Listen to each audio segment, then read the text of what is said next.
নমস্কার, আমি দেবদাস সোরেন বলছি রাহুল নিউজ থেকে। আমি কি Mitan Chandra Tudu schedule tribe welfare association এর সভাপতির সাথে কথা বলছি? হ্যাঁ, নমস্কার। আচ্ছা, গত 9 তারিখ ঝাঁটি পাহাড়িতে, বাঁকুড়া ডিস্ট্রিক্টের ঝাঁটি পাহাড়িতে একটা মেলা হচ্ছিল, সেখানে আপনারা স্টল বসিয়েছিলেন। একটা সূত্র মারফত জানতে পারছি ওখানে কিছু একটা ঝামেলা হয়েছে, ওটা নিয়ে বলবেন কিছু? হ্যাঁ, নমস্কার। যারা শুনছেন সকলকে অভিনন্দন এবং আপনাকেও অনেক ধন্যবাদ। ব্যাপারটা হচ্ছে, আমরা আমাদের West Bengal schedule tribe welfare অ্যাসোসিয়েশনের আমাদের নিজস্ব কিছু ভাবনাকে প্রতিষ্ঠা করার জন্য বিভিন্ন জায়গায় আমরা আমাদের প্রচারপত্র করে থাকি। তো এটা অন্যথা নয়, এটাও আমরা বিভিন্ন জায়গায় যেহেতু করি, হাতিবাড়ি মেলাতেও আমরা এরকম একটা প্রোগ্রাম নিয়েছিলাম এবং সেখানে আমরা স্টল দিয়েছি। যেখানে যেখানে যার সঙ্গে কথা বলা দরকার সেটাও আমরা করেছিলাম। যেমন আমরা যে এরিয়াতে আমরা স্টলটা করেছিলাম সেখানে রেলের ওটা একটা জায়গা, তো রেলের যেহেতু জায়গা সেই জন্য রেলের ওদের সঙ্গে কথা বলে ওরা একটা টোকেন নেয়, 50 টাকা দিয়ে একটা টোকেন নিতে হয়, সেই টোকেনটা আমরা নিলাম। এবং মেলার যারা ওখানে পরিচালনা করেন আর কি, তারা সেইভাবে পারমিশন ওনারা দেন না, মৌখিক একটা বলেন এখানে তো সেরকম কিছু ব্যাপার নয়, আপনারা করতেই পারেন, কোনো অসুবিধা হবে না। স্বাভাবিক কারণে সেই জায়গায় আমরা একটা জায়গা আমাদের ছিল, সেই জায়গায় আমরা একটা স্টল করেছিলাম এবং সেখানে আমরা বিভিন্ন পতাকা লাগিয়ে আমরা 3টে জিনিস ওখানে করছিলাম। একটা হচ্ছে মাইকে আমরা প্রচারটা করবো বলে ভেবেছিলাম, 1। 2 নম্বর হচ্ছে আমাদের একটা লিফলেট ছিল, লিফলেট গুলো প্রায় 2000-3000 লিফলেট ছিল, সেগুলো মানুষের কাছে যাতে পৌঁছাতে পারি তার জন্য আমরা এটা বিলি করবো এটা ভেবেছিলাম। এবং আমাদের কিছু নিজস্ব বইপত্র আছে, যেমন বইপত্র আছে, আমাদের বাইরে আছে, ক্যালেন্ডার আছে, এগুলো আমরা বিক্রি করি। কিন্তু প্রথম দিনে হওয়ার মানে যেদিন আমরা এটা স্টলটা করলাম, স্টলটা করার পরে কেউ কিছু বলে না। যখন আমরা এটাকে শুরু করতে যাব, ঠিক সেই সময়ে ঝাঁটি পাহাড়ির একটা ফাঁড়ি আর কি, যেটা ওটা ওই এরিয়ার মধ্যেই পড়ে, তারা এসে বললো যে আপনারা এটা প্রচার করতে পারবেন না। স্বাভাবিক কারণে আমাদের যারা বাঁকুড়া জেলার ওখানে সেক্রেটারি, যারা দায়িত্বে আছেন, নিবারণ বাবুরা আছেন, কার্তিক বাবুরা আছেন, ওনারা সরাসরি প্রশ্ন করেছেন যে আপনারা কেন এটা বলছেন। আমরা তো কোনো কারো বিরুদ্ধে কথা বলছি না, আমাদের সমাজে কিছু সিস্টেম আছে, সেই সিস্টেমে কিছু মানুষ দুর্নীতি করে কিছু কাস্ট সার্টিফিকেট হাসিল করছে, তার বিরুদ্ধে আমরা করছি। সুতরাং এখানে তো কারো পক্ষপাত সরকারের বিরুদ্ধে নয়, সরকারের বিপক্ষেও নয়, আমরা কোনো কিছু প্রচার করছি না, তাহলে আপনারা এটা বাধা দিচ্ছেন কেন? ওখানকার যিনি আইসি, মানে উনি যেখানে দায়িত্বপ্রাপ্ত যিনি অফিসার ছিলেন, উনি বললেন আমরা কোনো কথা শুনতে চাই না, আপনারা এটা বন্ধ করুন, কিন্তু আপনারা শুধুমাত্র ক্যালেন্ডার যেগুলো আছে, বইপত্র আছে, সেগুলো বিক্রি করতে পারবেন। আর যদি না বন্ধ, তারপরেও স্বাভাবিক কারণে ওরা বলতে শুরু করলো না ঠিক আছে, আমরা আমাদের প্রচার হলে কি অসুবিধা আছে, আমরা তখন অন্যায় করে যদি ইত্যাদি ইত্যাদি। ঠিক সেই সময়ে হুমকি সুরে, যেটা আমাদের কাছে খুব মনোপ্রীত লেগেছে, মানে খুব খারাপ লেগেছে যে বিষয়টা, সেটাকে উনি হুমকি সুরে এটা বলেছেন যে আপনারা যদি এর পরও প্রচার করতে থাকেন তাহলে আমরা অ্যাকশন নিতে বাধ্য হব। এই বিষয়টা ওনারা বলেছিলেন।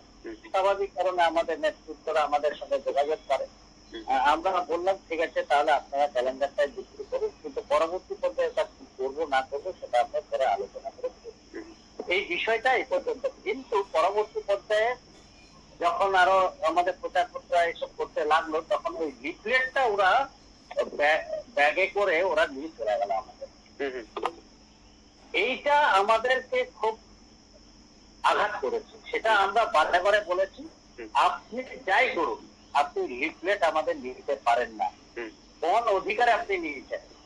সেই জন্য আমরা পরবর্তী পদক্ষেপও আমরা নেব, এটা আমরা ঠিকও করেছি। যাই হোক, এটা আমি পরে বলছি।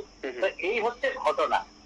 কিন্তু পরবর্তী পর্যায়ে আমরা আমাদের নেতৃত্ব যিনি যুব থেকে যিনি ছিলেন সম্পাদক, তিনি ওখানে গিয়েছিলেন হিরণময় বাবু, তিনি বলেছেন যে আপনি আমাদের দেখান যে কারণে আপনি আমাদেরকে এটা বাধা দিচ্ছেন। উনি তখন একটা আইবির একটা রিপোর্ট দেখিয়েছিলেন। আইবিরা কি করে, ইনভেস্টিগেশন করার পরে দেখে যে এরকম একটা আমাদের নাকি কোন পাতাটান্ডিতে কি একটা সমস্যা হয়েছে, যে আদিবাসীদের দুটি সংগঠন হয়তো মারমুখী লড়াই হয়েছিল। সেখান থেকে তারা নাকি শিক্ষা নিয়ে আইবি একটা রিপোর্ট পাঠিয়েছেন, সেখানেও নাকি আমাদের ঝগড়া হতে পারে, অভিযোগ হতে পারে, এরকম একটা ডকুমেন্ট ওনারা দেখাচ্ছেন। কিন্তু সেই ডকুমেন্টটা আমাদের নেতৃত্বরা আমাকে যতটুকু জানিয়েছেন যে সেখানে কিন্তু আমাদের নাম কোথাও নেই। ওখানে দুটো সংগঠনের নাম আছে যাদের নিজেদের মধ্যে একটা ঝগড়াঝাটি আছে, এই জন্য নাকি এটাকেও আমাদের করতে দেবে না বলে এটা পুলিশ করেছে। কিন্তু আমাদের বক্তব্য একটা ক্লিয়ার, যে আপনি যখন আমাদের নিয়ে কোনো কাগজপত্র নেই, তাহলে আপনার এখতিয়ারের বাইরে, আপনার অধিকারের বাইরে আপনি এটা করতে পারেন না। যদি আপনার উপর মহল থেকে হোক, আইবি রিপোর্ট থেকে যদি থাকে যে পশ্চিমবঙ্গ আদিবাসী কল্যাণ সমিতি এখানে করলে অন্যান্য কোন সংগঠনের সঙ্গে তার ঝগড়া হতে পারে, ঝামেলা হতে পারে, তাহলে আপনি নিশ্চয়ই আমাদের করবেন। কিন্তু আমাদের নামেই নেই, সেখানে দুটো সংগঠনের নাম আছে, এটা আমি আমার বলার দরকারও নেই। সেই সংগঠনের নিয়ে সামনে রেখে আমাদের ওখানে স্টল বন্ধ করে দিলেন। তা আপনি কি ভেবেছেন আমরা এই স্বাধীনোত্তর দেশে এই 70-80 বছর পরেও যদি আমাদের এটা বলতে হয় যে আপনি এটা কিছু করতে পারবেন না, সেটা তো আমাদের পশ্চিমবঙ্গ আদিবাসী কল্যাণ সমিতির সদস্যরা মেনে নিতে পারবে? আচ্ছা, পাম্পলেটে কি কি কি লেখা ছিল আর কি কি বা আপনারা প্রচার করছিলেন? এই লিফলেটে ছিল একটাই, সেটা হচ্ছে আমাদের যে সাংবিধানিক যে অধিকার আছে, আমাদের রাজ্যে এবং কেন্দ্রীয় সরকারের 7.5%, 6% বিভিন্ন জায়গায় যে অধিকার রয়েছে আমাদের, সেটাকে প্রতিষ্ঠিত করার জন্য আমরা মূলত এটা লড়াই করছি। এবং সেটা লড়াই করতে গিয়ে আমরা দেখেছি যে ভুয়ো সার্টিফিকেট একটা আমাদের কাছে সমস্যা। সেই ভুয়ো সার্টিফিকেট তাড়াবার জন্য বা ভুয়ো সার্টিফিকেটের বিরুদ্ধে লড়াই করার জন্য মূলত এই লিফলেটটা করা হয়। ভুয়ো কাস্ট সার্টিফিকেট? হ্যাঁ, ভুয়ো কাস্ট সার্টিফিকেট। আচ্ছা, অনেকেই আছেন যারা ভুয়ো কাস্ট সার্টিফিকেট নিয়ে বিভিন্ন জায়গায় তারা নিজেদের অধিকারকে, অধিকার ঠিক নয়, অধিকারও যে বললাম তথাকথিত, ওনারা মনে করেন এটা আমাদের অধিকার, কিন্তু তারা মূলত ভুয়ো, তারা সার্টিফিকেট নিয়ে তারা বিভিন্ন জায়গায় চাকরি করছেন, জমি হাতাচ্ছেন, আরো অন্যান্য বিষয়গুলো করছেন। সেটা বিরুদ্ধেই আমাদের ওই লিফলেটটা ছিল। আচ্ছা, ওখানে আইসি সাহেবের নাম জানা গেছে আপনাদের পক্ষ থেকে? আইসি সাহেবের নামটা আমরা জানি, কি চর না কি একটা বললো, চর নাম, আমার নামটা এই বলতে মনে করছে না, নাম আছে আজকে। এবং আমরা এটাকে ভালো চোখে দেখিনি বলেই গতকালকে আমরা এটা মিটিং করেছি এবং আজকে আমাদের সব জায়গায় আচ্ছা ওই পুলিশ ফাঁড়িতে ডেপুটেশন দিতে যাচ্ছি আগামী 14/6/2024। ওনার কাছে আমরা বৈঠক চাইবো যে আপনি ওই দিনের লিফলেট চুরি করেছেন আমাদের, সেটা করলেন কেন, এক। আর দ্বিতীয় নম্বর আছে কোন অর্ডারের বলে আপনি আমাদের এই প্রচার পত্রটা আপনি স্থগিত করেছেন, বন্ধ করেছেন। এই দুটো বিষয় জানতে যাব। এবং শুধু আজকে শুধু পুলিশ ফাঁড়িতে নয়, খাতনাতেও আমরা ভিডিওকে দিয়েছি কাগজপত্র, এবং আজকে ডিএম কেও আমরা আজকে কাগজপত্র দিয়েছি যে আগামীকাল আগামী 14 তারিখে আপনার কাছে দেখা করতে যাব। যদি কেউ আটকায় আমাদের, সেদিন সামনাসামনি যা হবে সেটা তার জন্য পুরো দায়িত্ব থাকবেন তারাই থাকবেন। তার জন্য দায়ী থাকবেন পুলিশের ফাঁড়ির যিনি অফিসার ছিলেন তিনি থাকবেন। কারণ হচ্ছে আমরা কোনো অন্যায় করিনি, সাংবিধানিক অধিকারকে প্রতিষ্ঠা করার জন্য সংবিধান আমাদের অধিকার দিয়েছে। সংবিধানকে রক্ষা করার জন্য আমাদের যা যা করণীয় করার দরকার আছে সব আমরা করব, কিন্তু পুরোটাই আমরা সিস্টেমেটিক এবং আমরা আইন মেনেই সবকিছু করব। সেখানে যদি কোনো অফিসার মনে করেন যে আমাদের মনে যা হবে তাই করব, সেটা কিন্তু হতে দেওয়া যাবে না। পশ্চিমবঙ্গ আদিবাসী কল্যাণ সমিতি এটা ছেড়ে কথা বলবে। আচ্ছা, ইনলিগেল ভাবে দেখা যাচ্ছিল ওখানে আপনাদের সংগঠনের পক্ষ থেকেই একটা কথা উঠছিল যে ইলিগেল ভাবে মদ বিক্রি করা হচ্ছিল, বিভিন্ন রকম নেশা জাতীয় দ্রব্য বিক্রি করা হচ্ছিল। ওদেরকে বন্ধ করা হয়নি, ওদেরকে আটক করা হয়নি, অথচ আপনারা সংবিধান মেনে ওখানে একটা প্রচার করছিলেন, একটা স্টল বানিয়েছিলেন, সেটাতে বাধা দেওয়া হলো, এটাকে আপনি কি চোখে দেখছেন? এটা এটা ইচ্ছাকৃত ভাবেই, হুম, আমি জানি না এটা কোনো চক্রান্ত আছে কিনা, এই মুহূর্তে আমি বলতেও পারবো না, কিন্তু আমাদের এটা মনে হয়েছে একটা বাচ্চা ছেলে সুলভ যে আচরণ করে ঠিক সেই রকম আর কি। হুম, আমরা এত জায়গায় 3 বছর ধরে প্রচার করছি, হুম। কোনো জায়গায় বাধা পাইনি, হুম, এবং এখানে আমরা সেদিন বলেছি হুম, আপনি আমাদের প্রচারটা বন্ধ করতে আসছেন, পাশে মদ বিক্রি হচ্ছে, ওখানে হুম, হুম, পাশে মাংস বিক্রি হচ্ছে, হুম। মানুষ জল্লায় চলে যাচ্ছে, হুম। আর সেখানে আপনার চোখটা আটকে গেল না, আটকে গেল এখানে প্রচার ক্ষেত্র। হুম, হুম, আমরা সেদিন বলেছি হুম। উনি পালাবার পথ পাননি, পালিয়ে যাচ্ছে, হুম। এখন নাকি খুব মিষ্টি মিষ্টি কথা বলছেন, ওর মিষ্টি মিষ্টি কথা বের করে দেবো আমরা।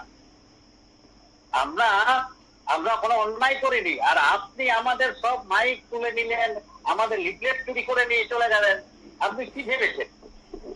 মানে এইরকম একটা অবস্থা আমরা চোখে দেখে যাচ্ছি। আপনি আমাদের করুন, আমরা বলেছি আপনি আমাদের করুন, করার পরে যদি মনে হয় যে না এটা কোনো জায়গায় কোনো গন্ডগোল হতে পারে, কারো সমস্যা হতে পারে, কোনো গোষ্ঠীর বিরুদ্ধে হতে পারে, তাহলে আপনি আমাদের বলুন। হুম, কিন্তু আপনি তা বলছেন না, আপনি কোনো যুক্তি মানছেন না, শিক্ষিত মানুষ হয়ে আপনি কেন যুক্তি মানছেন না সেটাই আমরা বুঝতে পারছি না।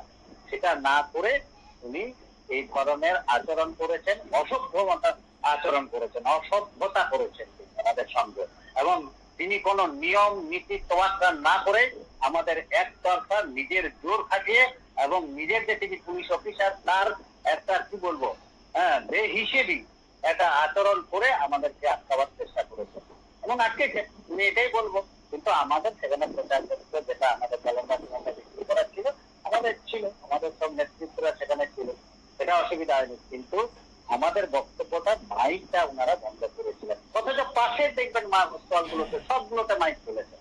আমরা সেটা বলেছি, হুম, হুম। আমরা তো পরিকল্পনা চাইবো 14 তারিখে উনি কেন এটা করেছেন, তারপরে তো অন্য কথা।